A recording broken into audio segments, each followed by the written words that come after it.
Ladies and gentlemen, this is Bronson and Christian Talk, and we have our special guest, Kevin Mosesian.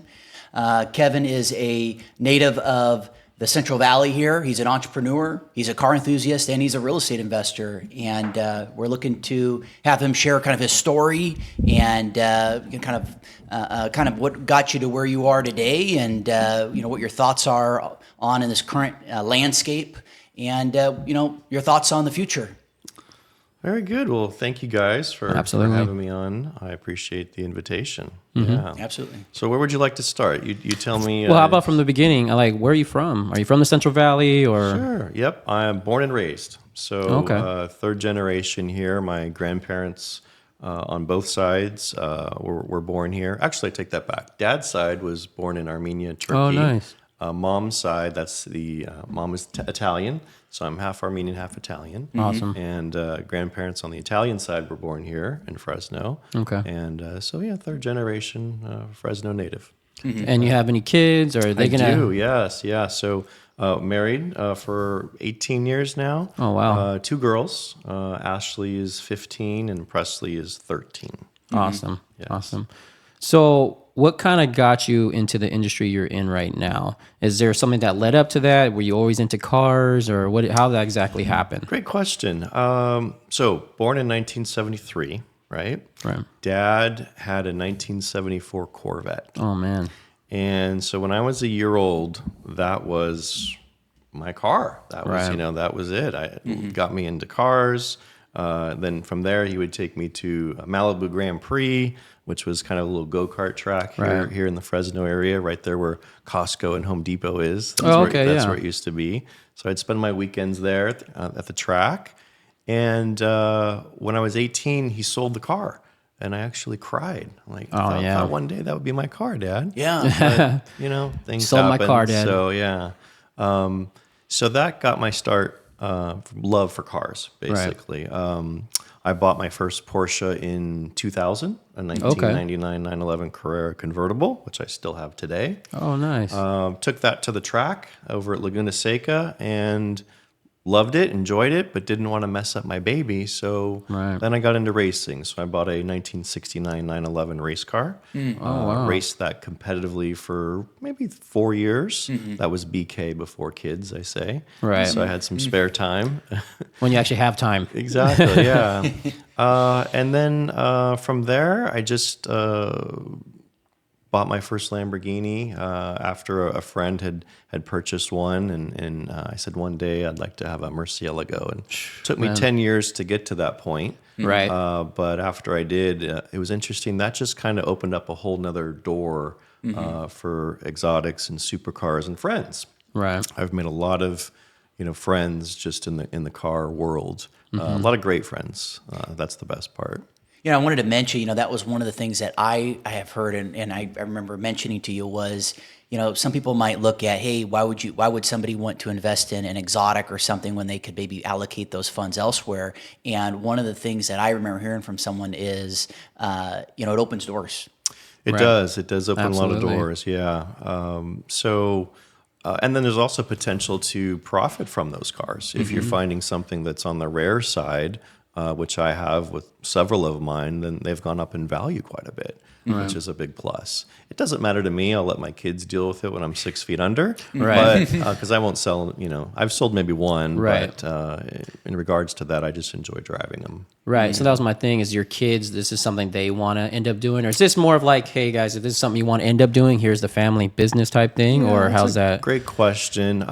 They're still young. I was going to say, a little too young to know which direction they want to go into. Cars to them isn't that big of a deal, probably because I've had them ever since I grew up. But I'm seeing as they get older, hey, can you pick us up in the Rolls, or pick us up in the Lambo, things like that.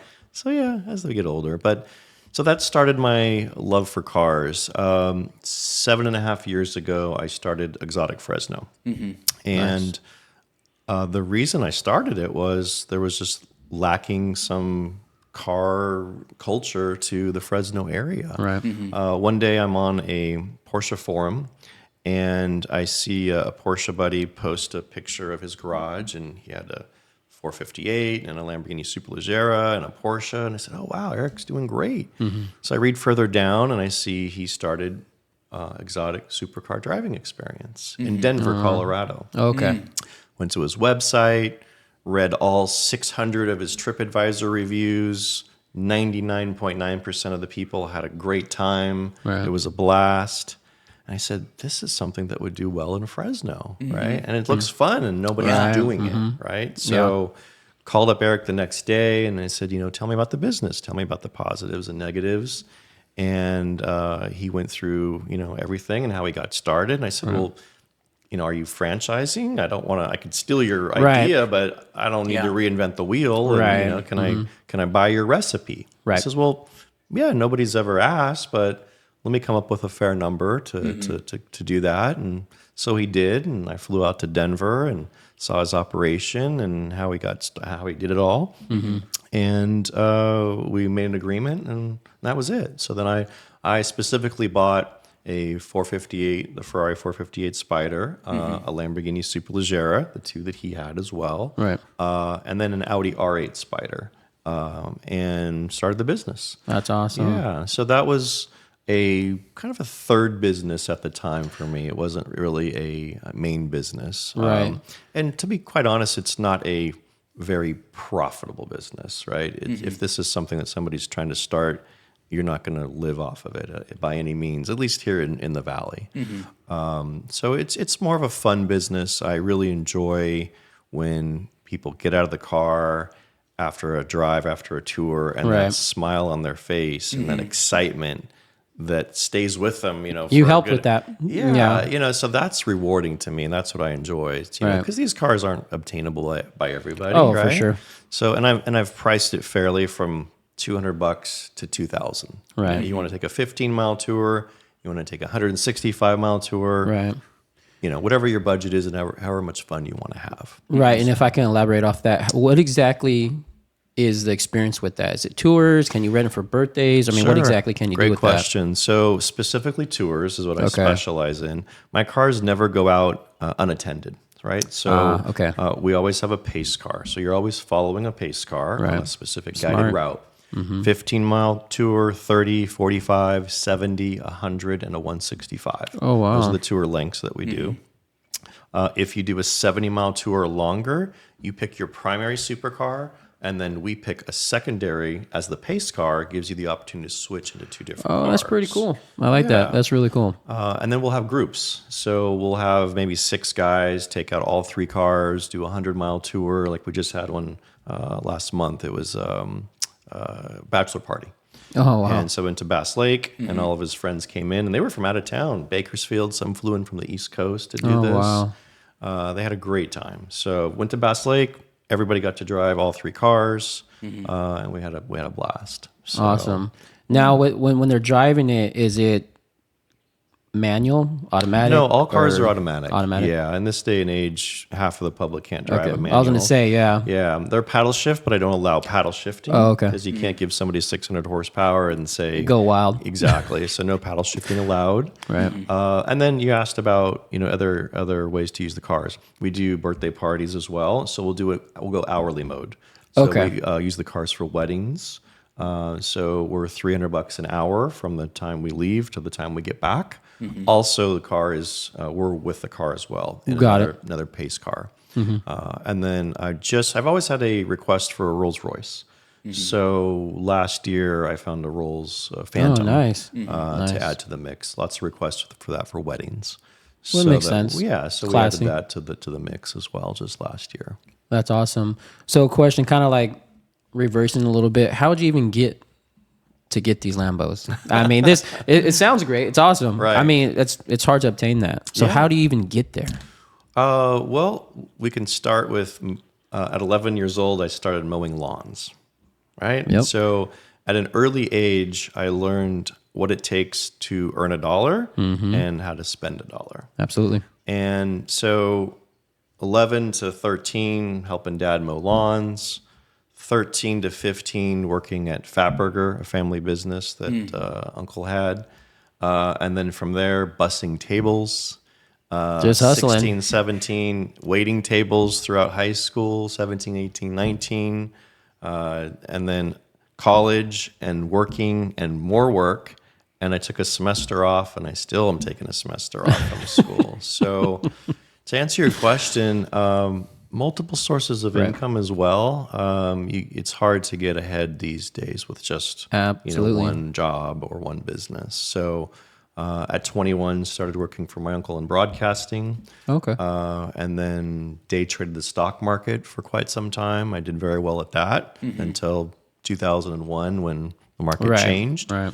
And then 30 years in broadcasting. And then started buying multi-unit apartments right after recession time, so foreclosure time, 2008-9. Right. I got a do-over. Prior to that, I was, buying cars and buying toys, and things didn't pencil. 2008, 2009, we got a redo. Those $500,000 fourplexes turned into 250, and now it was obtainable. Right. So bought one, and then bought 2 and 3, and so now I have about 30 doors altogether. Oh, wow. Apartments. So that's been some great income. Are those local or all local except I have one condo in Vegas. Okay. Yeah, but all fourplex units here in the Valley. That's awesome. So to answer your question again, multiple sources of income, working in broadcasting, having my rental properties, and just saving. I never overspent. Bought things wisely. As I bought one car, I'd try to pay it off as quickly as possible. Right. Then moved into the next car. And after the house was paid for, then I was ready to say, okay, now it's time. You have a little bit of wiggle room. Yeah, now it's time for another big payment. So that's when the first Lamborghini came, awesome. 8 years ago. Awesome. Yeah. Now, would you expand this anywhere else? Or is this like going to be a local thing? No. This is it's just a local thing. Going back to the gentleman in Denver, he has a great business because he has a lot of corporate business. Denver's a different market than Fresno. So therefore he has 7 cars, right? Right. And I'd have 7 or 8 cars specifically for that if we had more corporate business. Right. But we don't. This doesn't make sense. It doesn't, Unfortunately, Fresno doesn't spend money on their employees as they should. Right. So we don't get much corporate business. We get a lot of, birthdays and gifts, very big gift business, but not enough corporate business. And that's where he does very well at. So no need to expand it in other markets. I like to keep everything localized to where I can keep an eye on things. Managing it a lot easier if it's that way. Yeah. So that's it. Awesome. It sounds like a really amazing thing you have going on, man. It really does. Thank you. Yeah. Now I understand you also have the mobile detailing business Correct. as well. Yeah. So I started that January 2020, right before COVID. Always have had a mobile guy over the last 20 years, and I've gone through several of them over the last 20 years. And there was just lacking some professionalism in the industry. And I give these guys credit. They're a one-man show, most of them. They're answering the phones, they're doing the job, they're trying to show up and please everybody, and it's very difficult to do that. Right. So one time after my guy didn't show up after multiple times, I'm in the shop cleaning my wife's car, and I thought to myself, well, I have the location, I have the office, I know how to market it. Ozzy, a gentleman that had reached out to me to do work on some of my cars, I thought, well, let me give him a call and maybe we'll do a little partnership. Right. So reached out to him and that's how we got started. Yeah, I put everything together. I says, I'll put up the funds and I'll buy we use Porsche Cayennes, the trailer, the facility, everything. You go do the work. I'll handle bringing the customers. I'll handle the accounting, the ordering, customer service, and we'll split the profits after all the bills are paid. He says, let's do it. That's awesome. So separate LLCs for each individual. Right. February, March, COVID hit. Everybody shut down. Our phone just kept ringing. No one there to clean cars, but we're coming out to you. We're providing a service. And so we just kept going. These guys are working 12-hour days. It was crazy. Man. Wow. It's a long day to wash cars, man. Yeah. So brought on an assistant to help him. And then I thought, well, the assistant would get more cars done. Well, we did, but by the time you pay the assistant, you got to do 3 or 4 more cars in a day. It didn't quite pencil. Right. So now I said, okay, well, let's start rig number 2, rig number 3. So we got up to 6 rigs in less than a year and a half of time. So that it grew very quickly. So we're a full service company. We offer maintenance washes, interior detailing. We offer complete details, which is cut, polish, wax, ceramic coating as well, paint protection film, window tint, and vinyl. Just added those about 2 years ago. That's awesome. Yeah, so we're open 7 days a week. We have a great reputation with a lot of customers. We can't please everybody. We're dealing with the public. Can. Yeah. But we have lots of referrals. We get probably 40 to 50 new clients a month. That's great. And we're a rolling advertisement. I have a lot of people that say, I see your rigs running around. Right. I said, well, they don't know that we have actually 6 of them running around because they all look the same. Right. So we get a lot of calls just from seeing, us drive around or parked at a customer, I should say. So Any other businesses that you're looking to start, Kevin, that complement the exotics industry that you're so passionate about, of course? Yeah. No, I'm good. Yeah.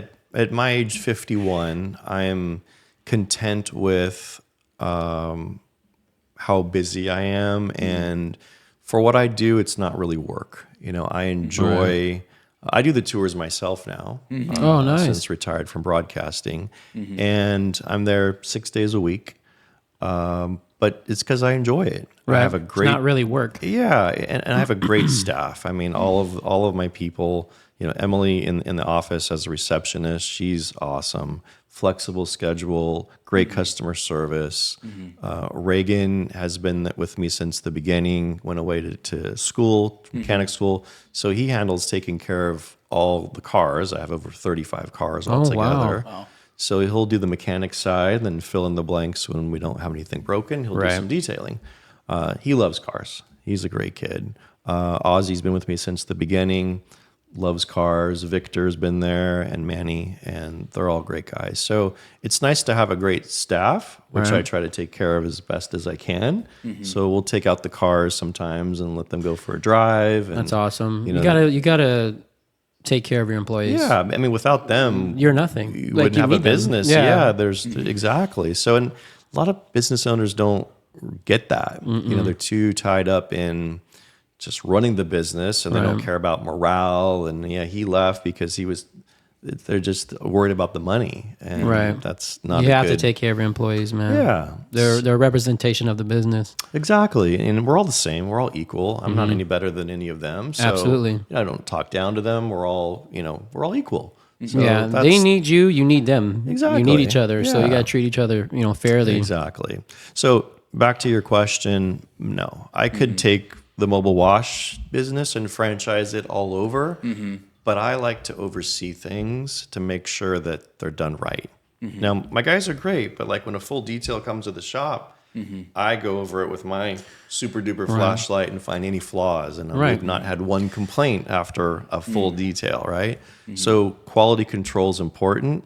And you're not going to get that unless there's one of me at every one of those locations. Right. You don't want it to get too watered down to where it's the authenticity. It's not there. Exactly. Like you're not there. Yeah. So, would it be nice to make another X per year? Right. Sure. But is it worth it overall? No. I'm content where I'm at.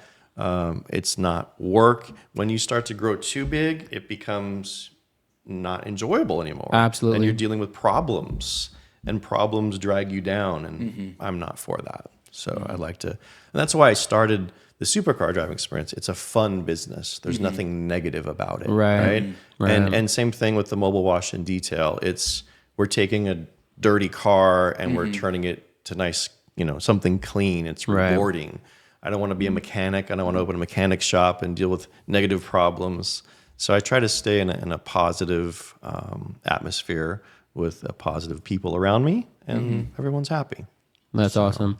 Do you ever, because you mentioned you used to race, do you ever go out on the track and still race? I do, yeah. So for my 50th birthday, to myself, I bought another Lamborghini. Oh, nice. So it's a Super Trofeo Evo. It's a factory race car.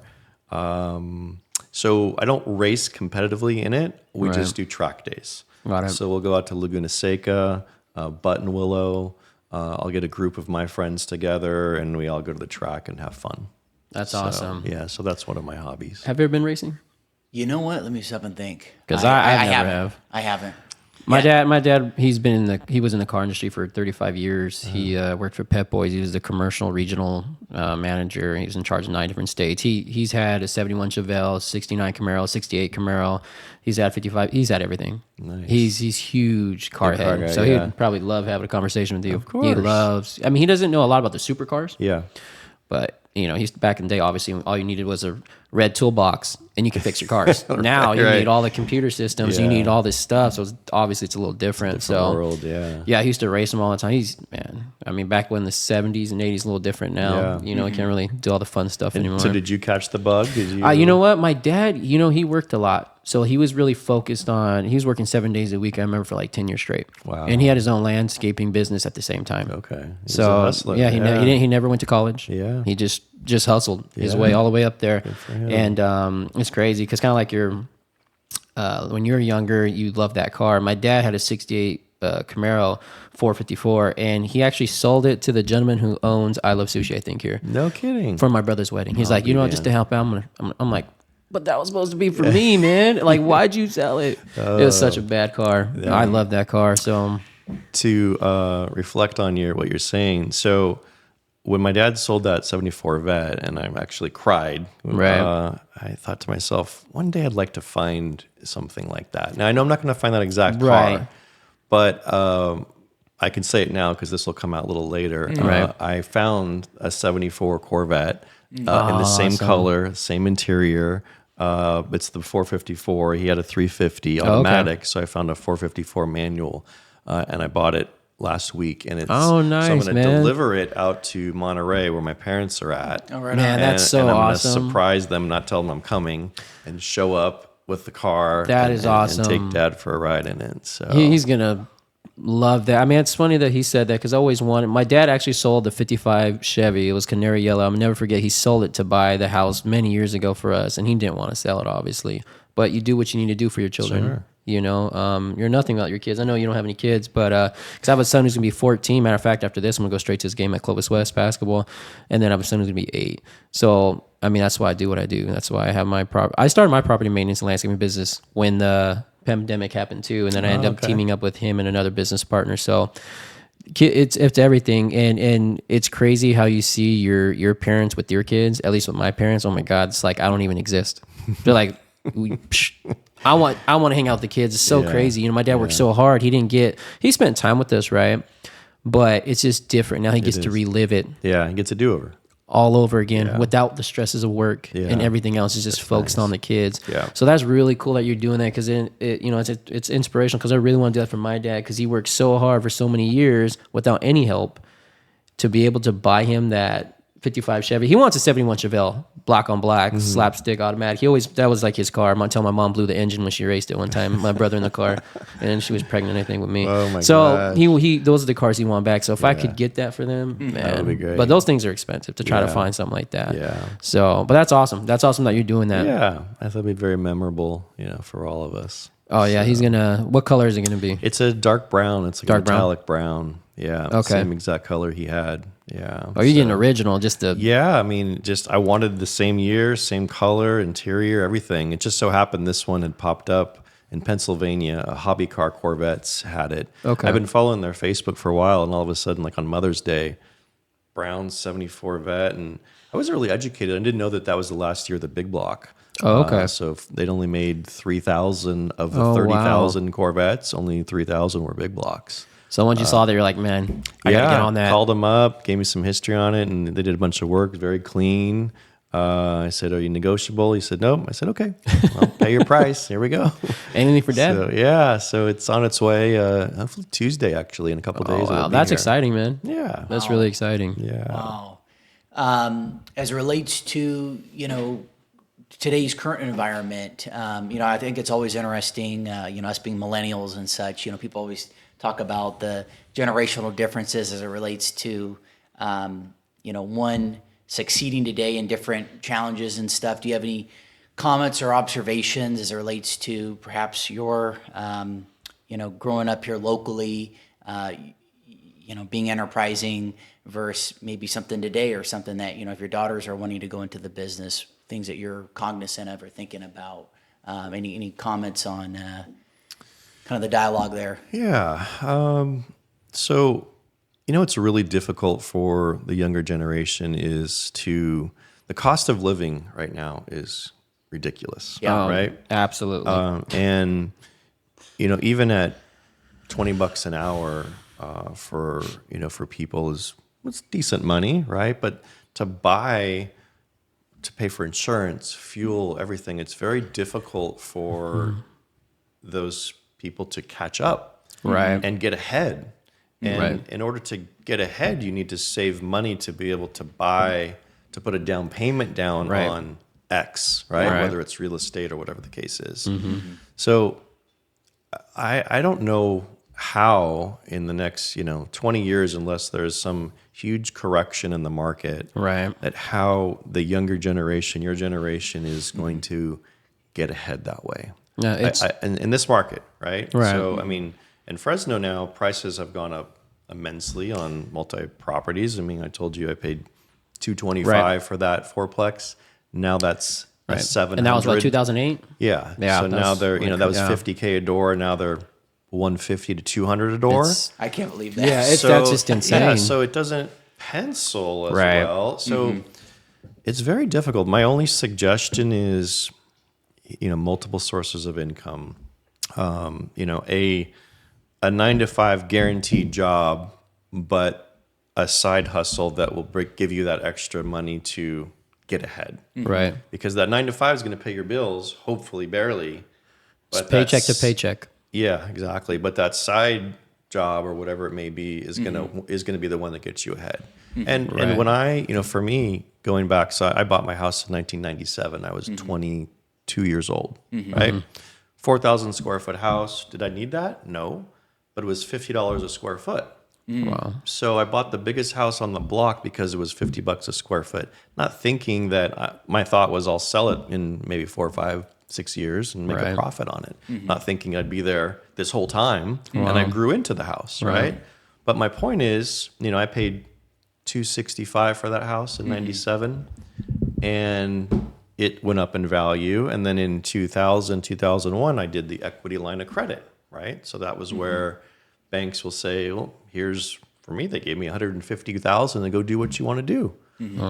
Took that and bought the first Porsche, right? But interest was a write-off, paid it off quickly within a couple years. Now that equity line of credit still there, $150K, right?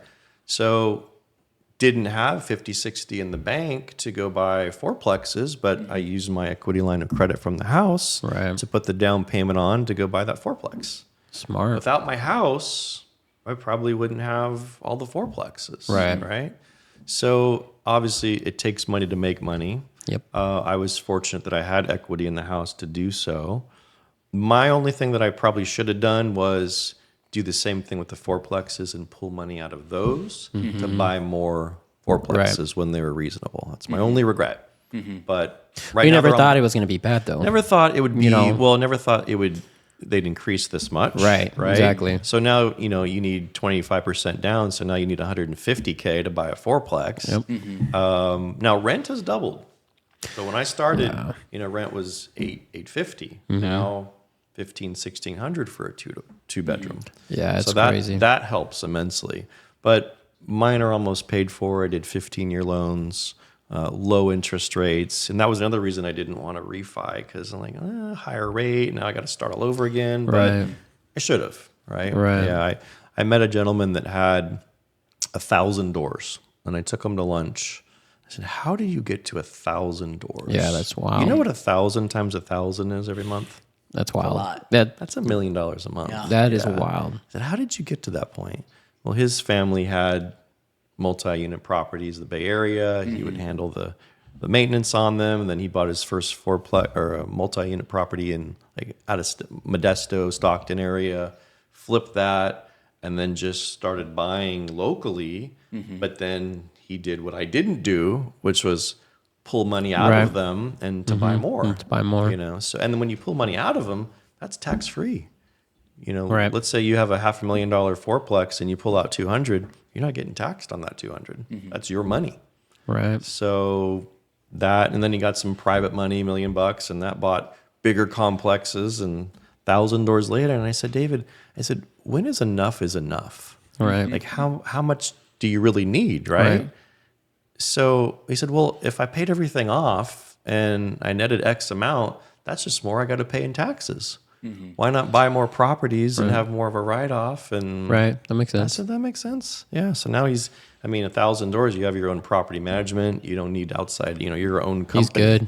Yeah. So he just sits back at the beach and waits for the check to come in. Man, that's the life right there. That's where you're, I would like to head to. Real estate is really where it's at. The most wealthiest people that I know are farmers and landlords. Wow. That's what we've been talking to Bronson about. Man, this guy's been heavy on that. Farmers and landlords, because you can grow money on trees. Yep. Absolutely. Right? And then to be a landlord, you don't really have to have a staff of people. You don't have to have the employees and the headaches of dealing, with some employees. You can get a property management and just sit back on the beach. Literally. I like to do my own. So I handle my tenants myself. I'm my own property manager. Okay. So I like to pick them. I treat them like they're clients. A lot of, when you get a property management company, they got 1,000 plus tenants and they're all problems. And they treat them, in my opinion, disrespectfully. They don't give them the time or the consideration that they deserve. Right. So everyone falls on hard times sometimes. Absolutely. So I tell my tenants, just communicate. If you can't make rent this month, just communicate with me. Communication's key. As soon as if you stop communicating with me, there's a problem. Then we got a problem. Then you're going to get a 3-day notice. And if you're ignoring me, then we got an eviction. But let me know your issue. I had one lady, she sent me everything she had for the month. And I said, this is everything? She's like, yeah. I go, here's $100 back. Like, oh, wow. Go buy food for your kids. Go do what you need to do. I'm good. Let's worry about it next month. You need it more than I do. Yeah. Right. So they're all people, and she's very apprecitive. And that's what's rewarding is, like, she's really thankful and appreciative. And that says a lot about you, Kevin, because that goes a long way. Because it comes I believe in, karma. It comes full circle. Exactly. And you're not doing it so then you can get rewarded. You're just doing it because it's the right thing to do. Exactly. I mean, you have a heart, and, you've been at, I'm sure, hard times in your life, and you know how it is. Exactly. So life's not fair sometimes, but it's life, right? But if you are that person that is in that upper echelon, you're able to help someone, and the fact that you gave them $100 back just to get, that says a lot. That's awesome, man. Thank you. Yeah. Yeah. Anytime, I can help my staff or employees if they need a little money, it's, by all means. So. It seems like, given kind of where you are, as you mentioned earlier in our show, that you've got a great quality of life, you've got margin in life to be able to kind of do the things that you'd like to do. Now I surmise it's really more focused on or predicated on giving back, not to sound cheesy, but finding ways to have and build that legacy. Exactly. No, you're correct. I mean, there's a point in everybody's life where you only need so much to live, right? And yes, I can go start other companies and make more money and create more headaches, perhaps, but it's not needed. Sounds like you're pretty happy where you're at. It's very important to be happy. That will bring you more joy than a whole bunch of zeros in your bank account. Now, don't get me wrong, the zeros in the bank account help to get you there, but I know a lot of people that have a lot of zeros and they're very unhappy. Can't buy peace of mind. You can't. Is that comparison, or what do you feel that is the cause of that unhappiness, if you will? I don't know. It's just perhaps they grew up with always having money and it's no big deal. Right. And they don't know what it's really like to struggle and have nothing. Yeah. And sometimes, wealthy people just have it all and it's still not enough. Right. And, right. I could see that in some. They're just not happy. And they're just negative. The glass is half empty versus half full.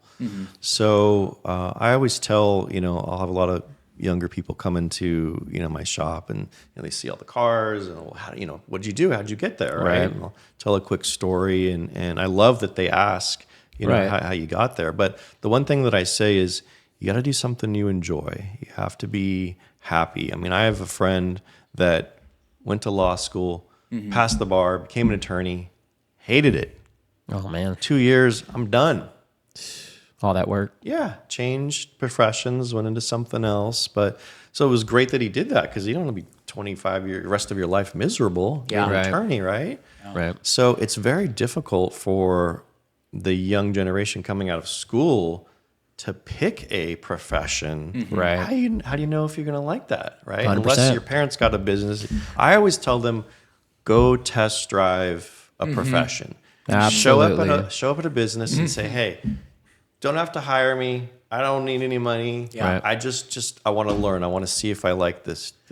But unfortunately, now in California, you can't do that. Right. If you're an intern, they have to pay you.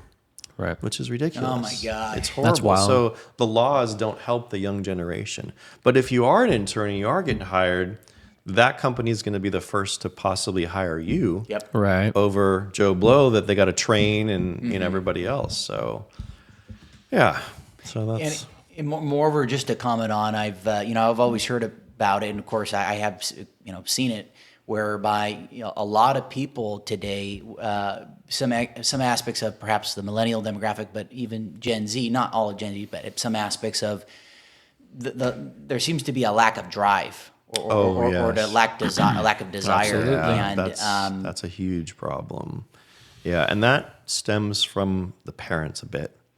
My generation of parents worked hard because they didn't come from much. And as each generation gets more successful, they're busy working and just giving money to the kids, and the kids are sitting back playing games at home. Right. And They're not earning their keep to earn $1. Yep. So I blame the parents for that.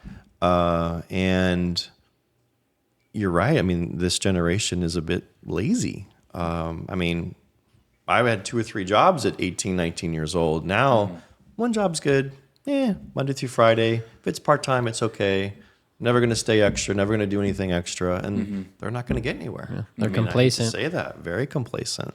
So, but there's exceptions to some. There are a few that have goals and that want to be successful and want to succeed. Right. But 10, 15% of them, yeah, in my opinion, it's very lazy. They're very lazy. Yeah. I've tried to teach my girls at an early age. You want those extra things? Well, come to the shop. Let's work. Do some work. That's what I have my son do. Like you want some Jordans? You want 300 pair of Jordans? Come work with me. Come do some landscaping. Put your butt to work. Yeah, chores. Simple. Yeah, we've got chores to do, and so my youngest was working and would earn some money. Right. My oldest would take the birthday money and the Christmas money and be more conservative. Right. He didn't want to work. Right. The youngest would work and then spend it all. Yeah. They need to share each other. Like they need to get a little bit of this and a little bit of that. And learn how to spend and save at the same time. Exactly. That's awesome. I was also going to, unless you... No, go ahead. You're good. I was going to mention, I imagine that there have been individuals or experiences that have fundamentally shaped who you are as a person. If you care to share with the audience some things or individuals, again, or experiences that really shaped you into who you are today. Yeah.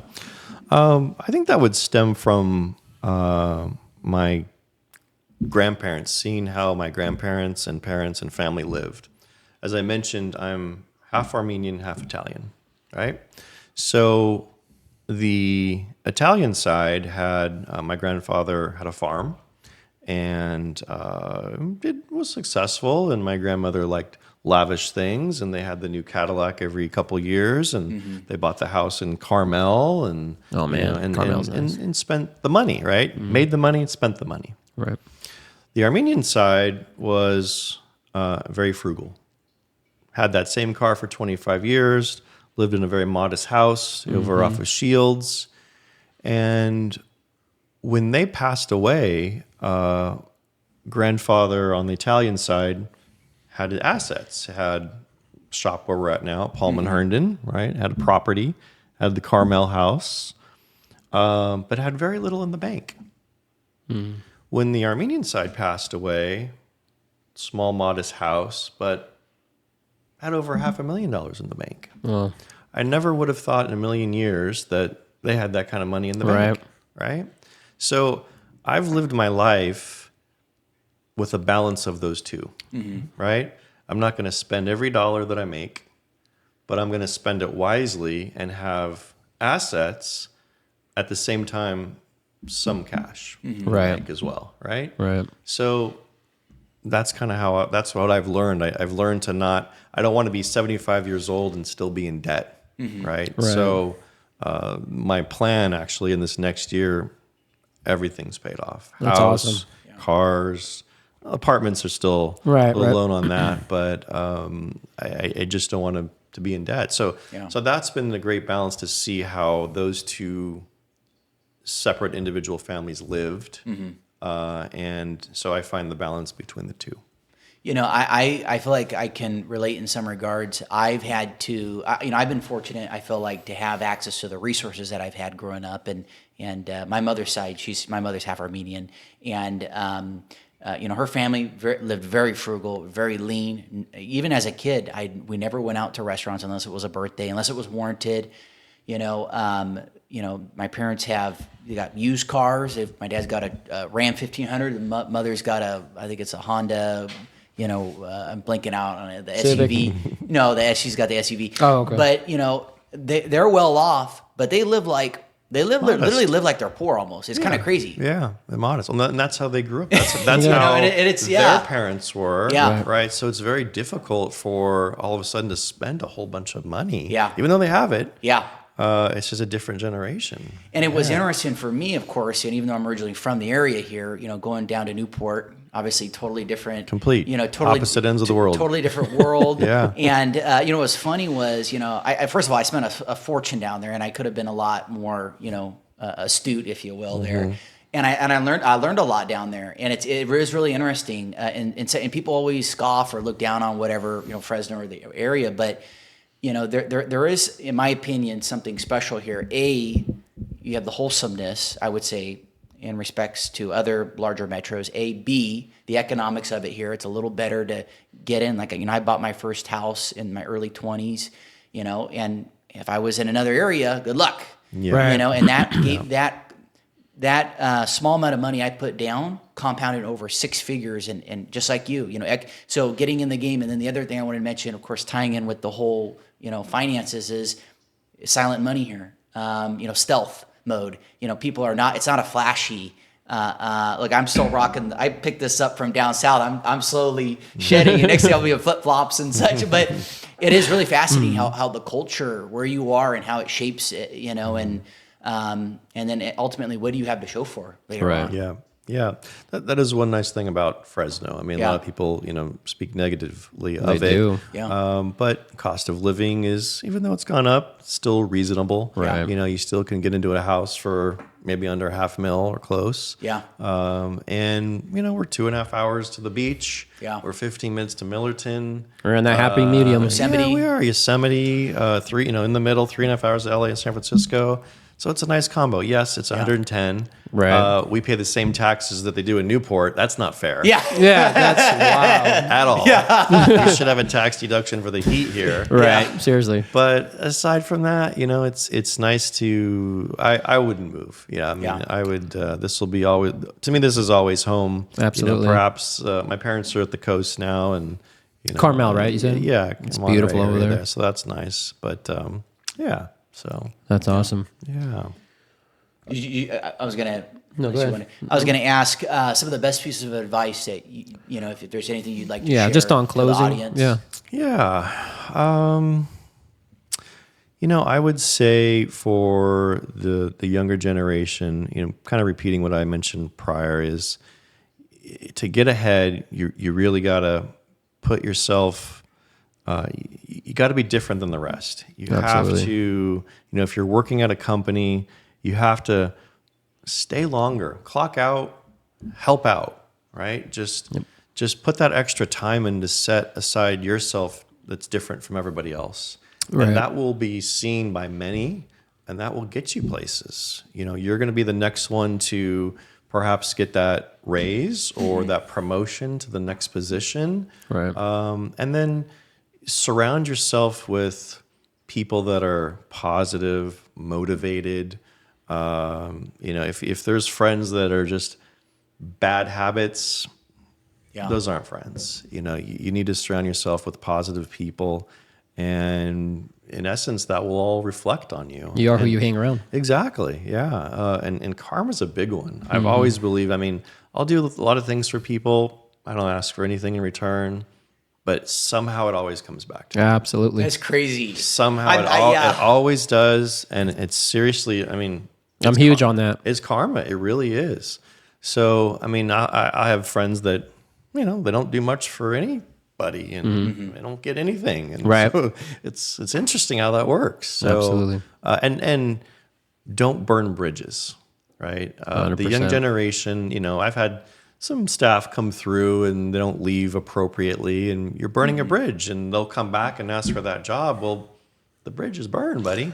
100%. I'm done. You left and left me hanging, and so there's no or need. They're trying to get a job somewhere else that maybe it's a buddy of yours. Yeah. And then you give them they ask you, hey, was that a good work? No, they weren't. Boom, didn't get the job. Done. Because you opened your mouth and you said stuff you shouldn't have said. That's right. Burned a bridge. You burned the bridge. Ruined it for yourself. Yeah, so that's really huge. That's huge. And Fresno's too small. I call it a big small town. Yeah. It's always. It's just too small. Your reputation precedes you. 100%. And that's something that the young generation needs to learn, in my opinion. It reminds me of the quote from the 48 Laws of Power I remember sharing with you is, never offend the wrong person. And I think it's so fascinating in life. We encounter people through day to day. We don't know who they are. Obviously, oftentimes we only have how they're presented to assess, okay, in a given moment who this person is, but right. you never know who you're encountering, right? And right. who they know and such. And so I think it's just fascinating. And to also, lastly, to wrap it up, Kevin, any book recommendations that you have, or any podcasts that you like listening to that you feel would benefit the audience? Your book. Oh, thank you. There's that. Fast track. There you go. But I'm not. But I'll be honest. I haven't read it. Oh, no worries. I'm not much of a reader. It put me to sleep in school. That's probably why I didn't finish school. Okay. So yeah, I don't do much book reading. I don't do much of the podcasts. Yeah. I come home in the evening, hang out with the girls, and watch a little TV, and I'm done. Sounds like me, man. It's not like coming home from a hard day of work and you get to hang out with your kids. Yeah. Just chill out. That's the routine. So yeah. Awesome. But I'll recommend your book. Oh, you're too kind. Even I haven't read it. Well, hey, Kevin, thank you so much for carving out time. Kevin. It really means a lot. Absolutely, Welcome, guys. I really appreciate it. I appreciate it as well. Thank you for having me, and wishing you guys nothing but success. Thank Absolutely. you. Yeah. All right, you guys. We'll see you next time. I appreciate it. Take care, guys.